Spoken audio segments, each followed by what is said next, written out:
moi, le plus gros problème qu'il y a sur les réseaux sociaux, c'est qu'à chaque fois que tu commences à parler de sujets un peu touchy, des sujets qui vont commencer à offenser des gens ou toucher l'ego des gens parce que franchement, ils ont un ego tellement gonflé, mesquine, qu'ils n'arrivent plus à avancer un pied devant l'autre tellement les chevilles, elles sont gonflées. C'est que même si, à la base, tu vois, ils te suivent et tout pour ton contenu, un contenu que, voilà, peu importe le type de contenu que tu fais. Mais bref, ils sont habitués à un type de contenu précis. Dès que tu sors un peu de là et qu'en plus de ça, tu oses entamer des sujets qui vont les toucher, frère, à leurs yeux, tu vas devenir le shaitan en personne, c'est bon?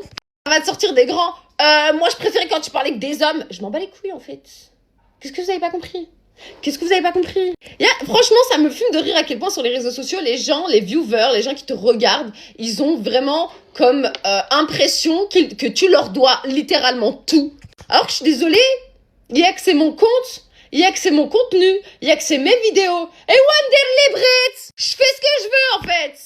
C'est fou rire comment vous pouvez toucher par rapport à certaines choses. Surtout qu'en plus, je me suis jamais empêchée de parler de sujets que j'avais envie d'aborder. Et des fois, je parle de sujets qui me sont propres. Ça veut dire que il s'agit d'une traduction de uniquement mon ressenti ou de mon expérience de vie. Les gens, comment ils se sentent touchés, sa mère, c'est une dinguerie. C'est-à-dire que récemment, j'ai parlé du fait que je ne suis pas arabe. Tout le monde me tombe dessus. Si t'es arabe, t'es marocain, t'es arabe. Non, je suis pas arabe. Y'a quoi? Tu vas m'inventer une nouvelle origine?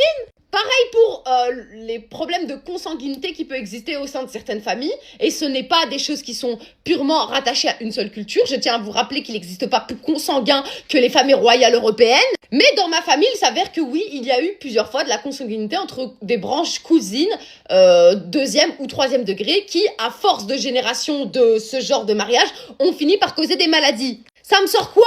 Ouais, non, tu donnes du pain béni aux racistes. Là, tu leur donnes raison quand ils parlent du fait que les Maghrébins sont consanguins. Ouais, qu'est-ce que tu racontes? Tu peux pas avoir de maladie génétique, c'est si tes cousins, bref, si ta famille, c'est des mariages cousins au troisième degré. Y'a que tu connais mieux ma famille que moi, tu connais ma santé que moi, tu veux mon dossier médical, tu l'as lu, t'es mon médecin traitant, je comprends pas très bien là.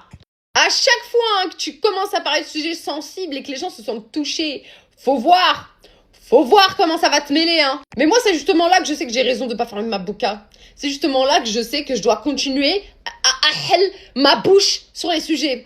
Parce que vous rendez tabou des sujets qui n'ont pas à l'être. Et à force de rendre tabou certains sujets, les gens finissent par penser qu'ils sont fous. Ils finissent par penser qu'ils sont les seuls à vivre ce genre de choses. Ils finissent par penser qu'ils sont les seuls dans ce cas-là, que c'est la honte, etc. Alors que je suis désolée, il n'y a pas de honte. Enfin, c'est pas moi qui a choisi d'être issue de plusieurs générations de ce genre de mariage. C'est pas moi qui a décidé d'avoir cette santé. C'est pas moi qui a décidé de ne pas être arabe. Factuellement, je ne le suis pas, point. Et la vie, je vais continuer à vous titiller sur des sujets qui vous dérangent parce que c'est là et la preuve de votre fermeture d'esprit.